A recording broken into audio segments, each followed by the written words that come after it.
ወዳጄ ሆይ እስኪ አንድ ጥያቄ ልጠይቅ። አንተ ነፃ ሰው ነህ ወይስ ባሪያ? እኔ እኮ የማንም ባሪያ አይደለሁም። የፈለኩትን እበላለሁ፣ የፈለኩትን እጠጣለሁ፣ ወደ ፈለኩበት እሄዳለሁ ትል ይሆናል። ግን እስኪ ቆም ብለህ አስብ። ጠዋት ከእንቅልፍህ ስትነሳ ስልክህ ንካኝ ሲል ትነካለህ? ወደ ልብላ ሲል ትጎርሳለህ? ዓይንህ ልይ ሲል ታያለህ? አንደበትህ ልሳደብ ሲል ትሳደባለህ? እነዚህ ሁሉ የምታደርገው ታዘህ ከሆነ አንተ ጌታ አይደለህም። አንተ የፍላጎቶች ባሪያ ነህ። ዓለም ነፃነት ማለት የፈለጉትን ማድረግ ነው ትላለች። የኛ አባቶች ግን ነፃነት ማለት የማይጠቅመንን ነገር አለማድረግ ነው ይላሉ። ዛሬ ወደ ግብጽ በረሃ ወደ አሴት ገዳምን ወስዳችኋል። ዛሬ የምሰማቸው ታሪኮች ስለ ተራ ሰዎች አይደለም። ከራሳቸው ስጋ ጋር ተጣለው፣ ከራሳቸው ፍላጎት ጋር ተጋድለው ዓለምን ድል ስለነሱ ጀግኖች ነው። እነዚህ አባቶች ራስን መግዛት ሰልፍ ኮንትሮል የሚባለው ታላቅ ጥበብ እንዴት እንዳገኙ ሲነግሩ የእኔና የአንተ ልብ የሚፈትሽ እውነት እናገኛለን። በስመ አብ ወወልድ ወመንፈስ ቅዱስ አሐዱ አምላክ አሜን። ራስን መግዛት ማለት ምንድነው? ራስን መግዛት ማለት ንጉስ ሆኖ በገዛ አካል ላይ መሾም ማለት ነው። ዛሬ የምንመለከታቸው አራት አስደናቂ ታሪኮች አሉ። ወይንን ሞት ነው ብሎ የጠራው አባት፣ ረሃብን ታግሶ ዲያብሎስ እንደ ጭስ ሲወጣ ያየ ወንድም እና በመንፈሳዊ ወሬ ታውጠው ምግብ መብላትን የረሱት ቅዱሳን። ከእነዚህ ታሪኮች በኋላ ህይወት እንደ ቀድሞ አይሆንም።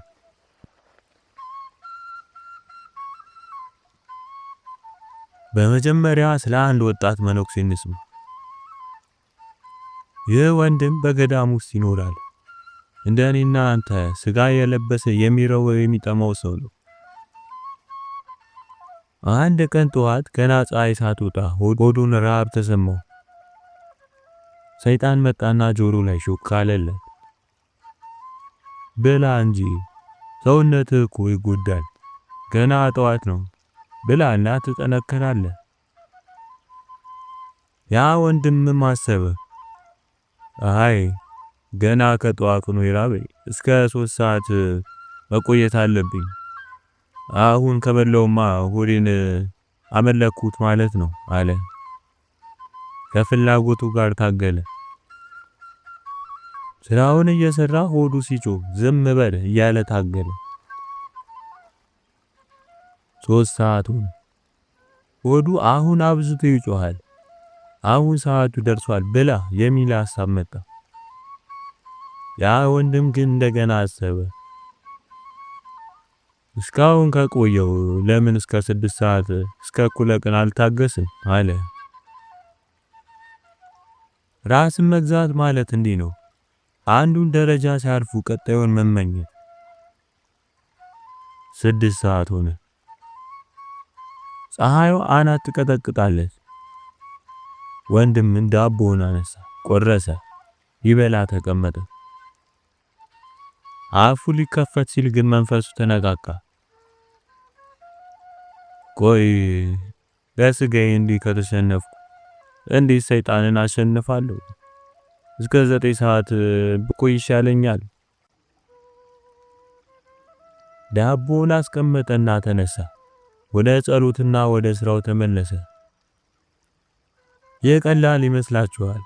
የራው ሰው ምግብ ፊቱ ቀርቦ መተው ማለት ምን እንደሆነ የጾመ ሰው ያውቀዋል። ትግል ነው፣ ጦርነት ነው፣ ደም ያላፈሰሰ ሰማዕትነት ነው። 9 ሰዓት ሆነ። 9 ሰዓት በሆነ ጊዜ ወንድም ለጸሎት ቆመ። ልክ እጆቹን ወደ ሰማይ ሲዘረጋ አንድ አስደናቂ ተአምር ተመለከተ። ከእጆቹ ስራ ላይ ከሰውነቱ ላይ እንደ ጥቁር ጭስ የሚመስል ነገር ሲወጣ አየ። እሱ እየተቅለበለበ ወጣና ጠፋ።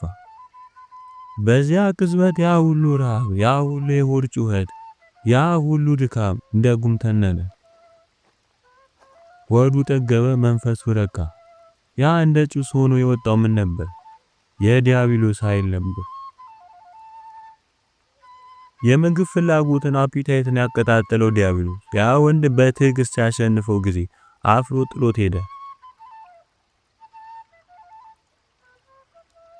ወዳጄ ከዚህ ታሪክ ምን እንማራለን? ብዙ ጊዜ እርቦኛል፣ ደክሞኛል የምንለው ስሜት የተፈጥሮ ብቻ አይደለም። ሰይጣን ስንጾም ረሃብ ያበዛብናል፣ ስንቆም ድካም ያበዛብናል። ለምን? ጸሎታችንን ሊያቋርጥ። ከታገስከው ግን ልክ እንደ ወንድሙ ጭሱ ይወጣል። ያሸነፈ ሰው አይረበውም፣ የተሸነፈ ሰው ግን በልቶም አይጠግብም። ወደ ሁለተኛው ታሪክ እንሂድ። በአስኬት በዓል ተደረገ። በዓል ሲባል መብልና መጠጥ ይኖራል፣ ደስታ ይኖራል። አባቶች ተሰብስበዋል። ለአንዱ ትልቅ አረጋዊ አባት አንድ ጽዋ ወይን ተሰጠው። ወይን መጠጣት ኃጢአት ሆኖ አይደለም፣ ለበዓል ክብር የተሰጠ ነው። ነገር ግን ይህ አባት ወይኑን ተቀበለ። አየው፣ አትኩሮ ተመለከተው። ሁሉም ሰው እያየው ይጠጣል ብለው ይጠብቃሉ። እርሱ ግን ጽዋውን መለሰና እንዲህ አለ፣ ይህን ሞት ከኔ ውሰዱልኝ።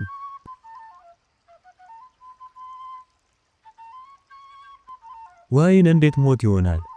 መርዝ የለበት፣ ምን የለበት።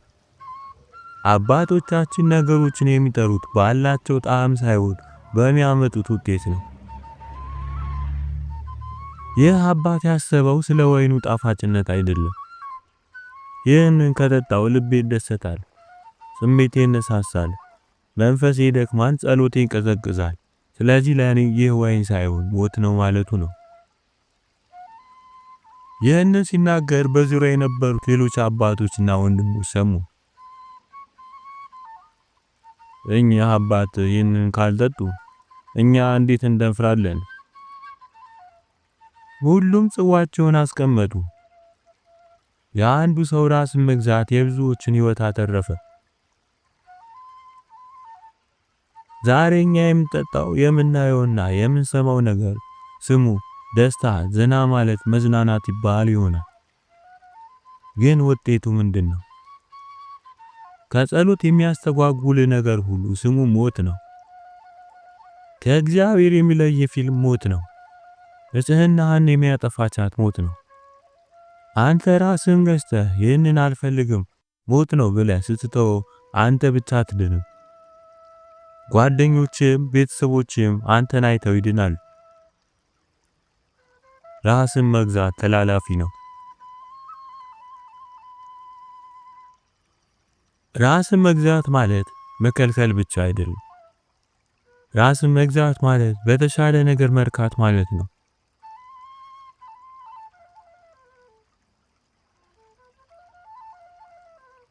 ስጋ ሲራብ መንፈስ ይጠግባል። ይህንን የሚያስረዱን ሁለት አስደናቂ ታሪኮች አሉ።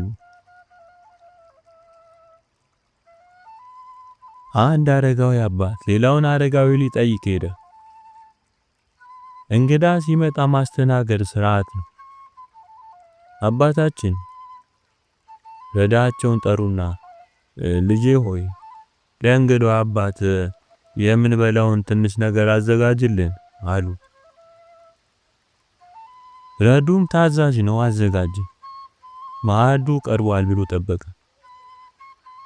አባቶች ግን ማውራት ጀመሩ። ወሬያቸው ስለ ፖለቲካ አይደለም፣ ስለ ገንዘብ አይደለም፣ ስለ ሰው ሐሜትም አይደለም። ወሬያቸው ስለ እግዚአብሔር መንግስት፣ ስለ ነፍስ ድህነት፣ ስለ ቅዱሳን ተጋድሎ ነው። አንዱ ሲናገር አንዱ ይቃጠላል፣ አንዱ ሲጠይቅ አንዱ ይመልሳል። ሰዓቱ ሄደ፣ ምሽት ሆነ፣ ሌሊት ሆነ፣ ነጋ፣ እኩለ ቀን ሆነ። እነሱ ግን አሁንም ያወራሉ። በማግስቱ ረዱ መጣ። አባቶቼ ምግቡን እኮ አላነሳችሁትም አላቸው። አረጋዊው ደነገጠ። እንዴ በሉ ልጄ እንዴ በል ልጄ ሆይ ድጋሚ አዘጋጅልን አሉ። ረዱ ግን ፈገግ አለ።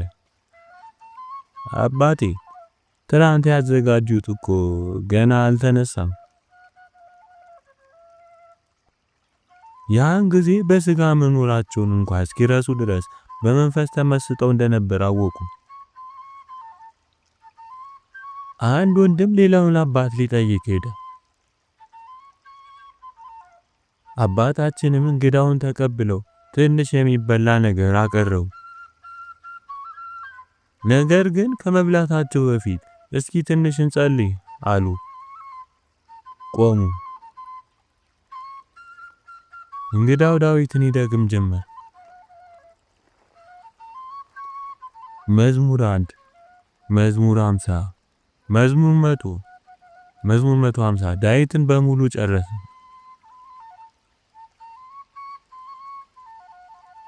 እንግዳ ተቀባዩ ደግሞ የነቢያትን መጽሐፍ በሙሉ በልቡ አደረሰ።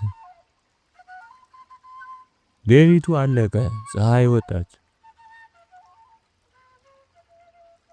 ሲነጋ እንግዳው አባት በል አባቴ ልሂድ ብሎ ተሰናበተ። ምግቡ እንደቀረበ ማንም ሳይነካው ቀረ፣ ረሱት። ወገኖች ይህ ምን አይነት ህይወት ነው? እኛ ጸሎት ላይ ቁመን መቼ ነው የሚያልቀው እርቦኛል እንላለን። እነርሱ ግን ከጸሎት ጣዕም የተነሳ መብላትን ይረሳሉ። ራስን መግዛት ማለት ይህ ነው። የነፍስ ምግብ የእግዚአብሔር ቃል ሲጣፍጥ፣ የሥጋ ምግብ ዳቦና ወጥ ጣዕሙን ያጣል። እነዚህ አባቶች እኮ እንደኛ ሥጋ የለበሱ ናቸው፣ ብረት አይደሉም። ነገር ግን ልባቸው በሰማያዊ ፍቅር ስለተቃጠለ የሆድ ረሃብ አልተሰማቸውም። ከእነዚህ አራት ታሪኮች ለሕይወታችን ምን እንወስዳለን? ራስን መግዛት ለምን ያስፈልገናል? 1. ዲያብሎስን ለማሸነፍ። ያ ወንድም ከረሃብ ጋር ሲታገል ጭስ ሲወጣ አየ። ፍላጎትን ስታሸንፍ በውስጥ የተደበቀውን ሰይጣን ታባርራለህ።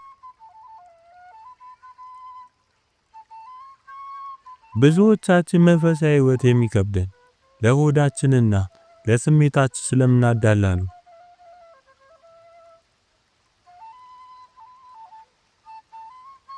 ሌሎችን ለመጥቀም ይህን ሞት ከኔ ውሰዱ ያለው አባት የሁሉንም ሰው ሕይወት አተረፈ። አንተ አይሆንም ስትል ጓደኞች ይማራሉ። አንተ በመጾም ቤተሰብ ይባረካል። ለመንፈሳዊ ጣዕም ምግብ የረሱት አባቶች የተሻለ ምግብ ጸሎት አግኝተው ነው። ከሶሻል ሚዲያ ራስን ስትገዛ የመጽሐፍ ቅዱስን ጣዕም ታገኛለህ። ከሐሜት ራስን ስትገዛ የምስጋናን ጣዕም ታገኛለህ። ጌታችን ኢየሱስ ክርስቶስ በዲያብሎስ በተፈተነ ጊዜ ድንጋዩን ዳቦ እንዲያደርግ ተጠየቀ። እርሱ ግን ምን አለ? ሰው በእግዚአብሔር ቃል እንጂ በዳቦ ብቻ አይኖር። ማቴዎስ ምዕራፍ 4 ቁጥር 4። ይህንን ነው አባቶች በተግባር ያሳዩን።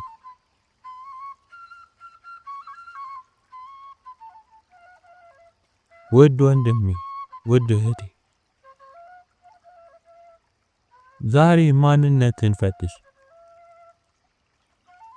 የሆድህ፣ የስሜትህ፣ የዓይንህ፣ የሞባይልህ ባሪያ ሆነሃል? ነፃነት ይናፍቅሃል?